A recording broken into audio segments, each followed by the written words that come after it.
everybody. Welcome to Every Irene. We have an awesome guest today. Hi, I'm Aiko. I'm currently in New York. Hi, and I'm Kay. I'm currently quarantined in Pennsylvania. Hi, I'm Chiara, and I'm in the south of France right now. Yeah, so I guess I can dive in to do a quick intro about our awesome guest today, Chiara. She is an activist, speaker, an expert raising awareness about creating a more equal world. She's been working on the subject for 10 years and began her work at the European Bank for Reconstruction and Development. She has a podcast, The Other Half, which we would love to hear more about, and leads her nonprofit, which is called Led by Her, and it helps women who have suffered from violence rebuild their lives through entrepreneurial teaching. Actually, Chiara and I met when we were in college. I don't know if Chiara remember, but we would be the only two people in the dining hall at 7 a.m., right? That's exactly what I was going to say.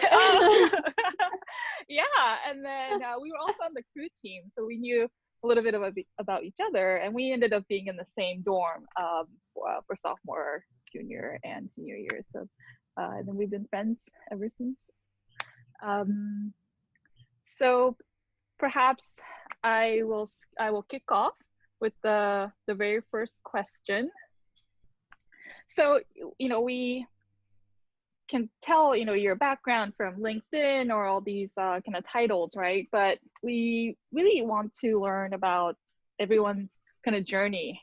Where you were several years ago. How did you get to where you are today? So I have a question for you. If you could tell us, where you were in your life, work, just situations, 3 to 5 years ago. Did you ever imagine yourself being in your current role and your work as an activist and a speaker?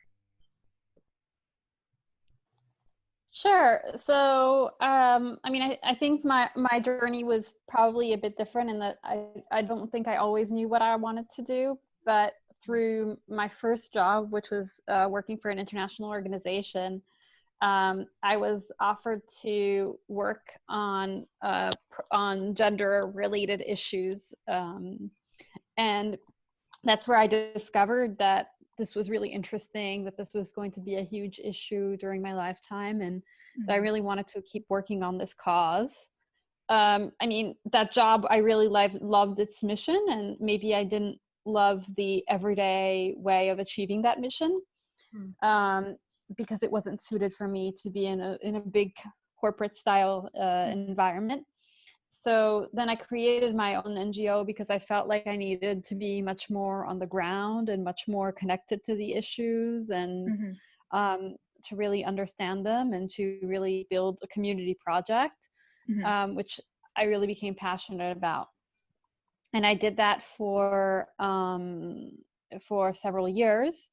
And now I've, staffed the nonprofit, and I'm overseeing it.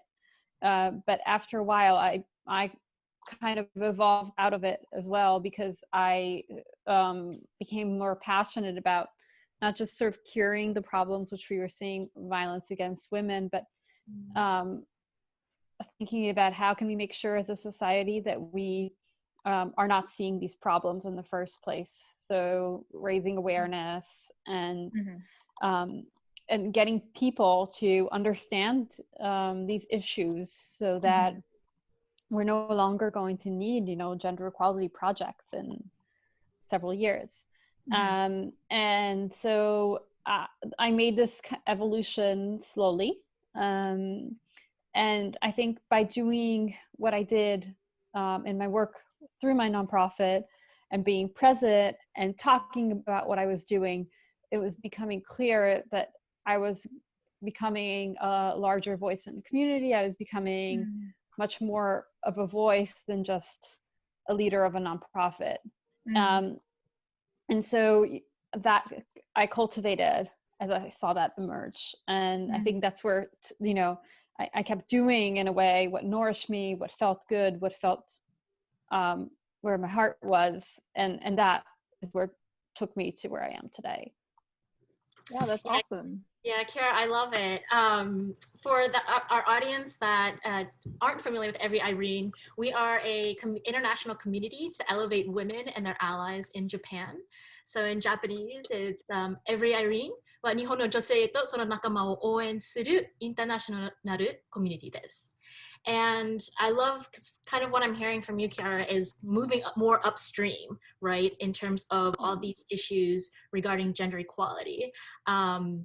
I'm a huge fan because that's what we're trying to do with Every IRENE too, is kind of, you know, create community and elevate women's voices before, you know, we get to more of the downstream issues where I think I read on your blog, you know, with the violence and kind of helping to eradicate it, right? Eradicate the problem before it even is born. So I'm a huge fan of your work, and you kind of I took some notes here. You kind of dropped some nuggets, but our next question for you is how do you define success? So I mean, I've thought about this for a very long time, because obviously when you're the more you are exposed to the external world, the more you think about this question. Because the more you measure yourself. And, you know, for me, success is a very relative term, because we each live it in our own way. So, you know, I like to measure my own success against my own self. And I say, like, when I feel as successful when the person I am on the inside is the person I am on the outside. So if I am able to show everything that I have in me to the external world, that to me is success. And I think we need to think about ourselves much more than think about success in terms of other people, whether other people will like our work, or other people will speak to other people. And it's more about sort of feeling whole with yourself. And I feel like I measure that in the sense that every project that I do, everything that I engage in, and I do a lot of different things, is 100% me. It's 100% with my heart. Otherwise, you know, I don't do it. And for me, it's a success because my heart's telling me to put out whatever it is, or it's telling me to do that at that specific time. It's not because I'm waiting for feedback from other people, or because I'm waiting for external validation or likes or whatever else. But it's because I'm doing what feels right. And that's only a parameter that you can develop internally. And only you know if it feels right.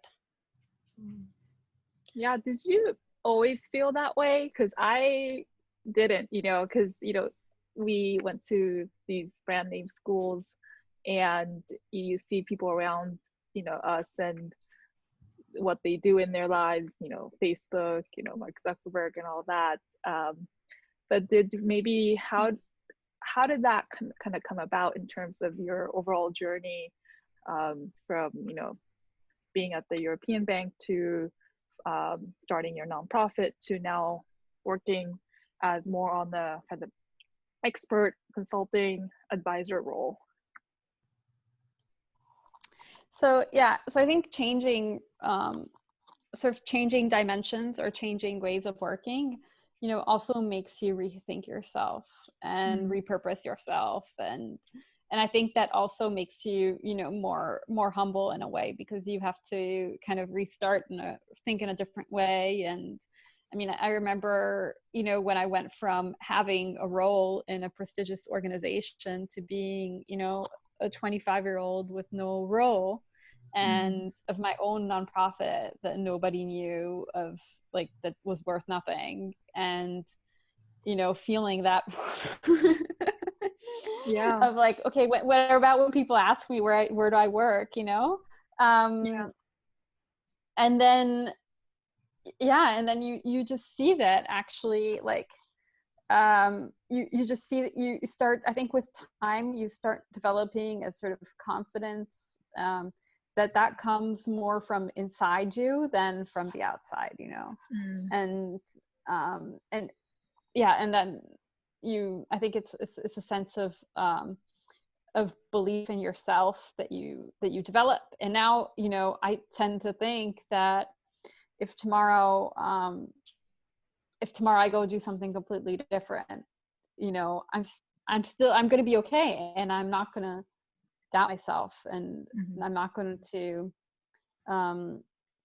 need, you know, titles and validations and all of that. And but that's a huge question, because I think that brings to the very much larger question of the way we raise women and the way women never think that they are enough. Right. And instead of looking internally for validation, we look externally, and we look at everything that we don't have instead of everything that we have. So, I mean, yeah, today I think I feel very confident. If, you know, tomorrow I left everything that I created to go bake bread, I think I would be okay with that, to be honest. Yeah, because that's what you love to do. And, you know, that's, you know, your inner self and your outer self are matching, like you said. Yeah, and that's fulfillment for you. And it's different for everybody else, and you don't need others to tell you that that's the right or the successful way to get things done. Yeah. Yeah, one key word I wrote down from you, Chiara, is nourishment. You know, asking yourself, does this nourish me? I think that's a beautiful word. And if you're baking bread, you know, there's nourishment on different levels there too. But yeah, and repurposing yourself too, for sure. Yeah, and I think nourishment is a very important issue that we need to talk about more with women, because I think we are raised with doing things from a place of scarcity, which is never a good place to do things from. I think we should be doing things from a place of abundance. And, you know, once we are abundant ourselves, we can do lots of things. We can give to the world, we can contribute, we can act in a purposeful way. So I think it's very, very important that everybody sort of focuses on that inner abundance and finds that, and finds whatever nourishes them. Because otherwise it's going to be a struggle. And I think, you know, that's kind of what makes it easy for me to do everything that I do, because I said, like, 100% of my heart is in it, and I love it. And yeah, and I just think it's cool and amazing. So I think that's a good place from where to create, rather than feeling like, you know, like I need to, oh my God, I need to wake up and achieve this. I need to wake up and do this, and I need to fulfill this, and I need to, you know, so it's kind of like how, you know, and I think like finding your purpose also helps you develop that inner abundance, so that you're more rooted, and you're doing things from a better, more meaningful place, which also helps you do things better. I love that shift from lack to abundance. So at every IRENE, we love to give our audience and community sort of actionable steps. So I'm curious, you know, whether it's abundance or finding your purpose, or, you know, nourishment, like how can you give sort of our community like one actionable tip that they can implement, you know, today, right? Like, how do you find your purpose? How do you, Chiara, you know, make that shift from lack to abundance? How do you nourish yourself? Yeah. Well, I wrote a whole guide that I just put out today about how to do this. So I'm very happy for everybody to share, to read it. We're happy to share it too. Yeah. Yeah, exactly. And it's exactly that. It's about my own path and how I figured it out for myself, and how other people can do it, figuring out the same steps that I did. But what I think is really important is to understand, you know, what makes you vibrate, what makes you get up, what makes you be the person you want to be. And once you have a purpose, then it becomes finding how you can reach the people you want to reach with that purpose. But the how becomes really easy once you figure out the why, because the how is just means. And there are so many means. There's so many ways of doing the same thing. In a way, I've been doing the same thing for 10 years in many different ways. So yeah, that part is easy. But I think that if you do not have the first brick of understanding where you're going, it's very hard to navigate in a meaningful way. Yeah, absolutely. That reminds me of why is really important. In Japanese, right, there's ikigai. And yeah, exactly. To kind of help find your purpose. So lots of great nuggets there. And I'm looking forward to sharing your post about that. Yes. Yeah, well, with definitely. pleasure. Yeah. Yeah. I would love for people to read it and to start, using it and taking the steps and building something. Yeah, maybe we should translate it into Japanese. Yes, that would be wonderful. Yeah. Okay, definitely. I think there are so many people who have ideas. This is a problem, and this is what I saw when I had to repurpose myself because of the coronavirus situation, because I couldn't do conferences anymore. In a way, I had to start over again. And I kind of thought, well, do I have a method for starting over? If I have to start over, if I want to build something, if I want to rebuild myself, where do I start? How do I pick up the pieces? What's the first piece that I pick up? And I started putting that in order and kind of developing a methodology that helps me and may help other people. Love it. Yeah. System processes, like a blueprint, right, for creating. Amazing. All right, shall we move on to our signature closing question? Let's do it. Yes. All right, so Irene, so our community name is Every Irene, and Irene is our fictitious muse. She's an ambitious, courageous woman who inspires others by owning who she is and turns her dreams into reality by taking action. So Chiara, and what was your most recent Every Irene moment? If you could share. Yeah. Well, probably the guide that I just put out today, because it was a massive project that I did of writing plus illustration that I worked on with a friend. So, and I had this idea at the beginning of the confinement. Well, I was writing my book. So the book, I hope that if you ask me this 3 weeks from now, it'll be the book. But the book is not finished yet. The book, but we put out this with the person I'm working on in the book. Because I was struggling so much to write the book, we put out this guide and this piece, which we worked on for a really long time, because he said, hey, it's I'm struggling. I think other people are struggling too. So maybe this will help them. And so that was kind of born out of that. And I love that type of thing, because I think this is the beauty of when you're in action in life. When you're in action in life, that's when things happen to you. When you're dynamic, that's when ideas, when connections, when meaningful things can happen. And that's why I just encourage people, if you have ideas, start putting them in the world right away. And think about that very first step that you can take to start your project today. And maybe it's going to take you in a whole different direction, like it did me. I would say maybe a tangent, but it was a creative tangent. It was a productive tangent. And so, be open to, when you put things out there, to let them evolve and let them grow and develop. But people can not react to things that you haven't put out. People can't give you feedback. People can't buy. People can't do anything or interact with you if you don't do it. So do it and see what happens. And maybe it'll be a much more magical journey than you ever thought. It's amazing. Thank you so much, Chiara. And again, just really resonates with Every Irene and what we stand for and what we're trying to build, right? Is this community of people that are ambitious dreamers but they also follow up with action. So they're dreamers and doers. And I would even say just trying to start a book, right? Like that in itself is an every IRENE moment, right? Like the seed of starting a book and then taking the first step. So thank you so much for sharing sort of your, golden nuggets of how you got to where you are today. And I'm sure, I'm really excited to see what you're going to be producing and creating in the future.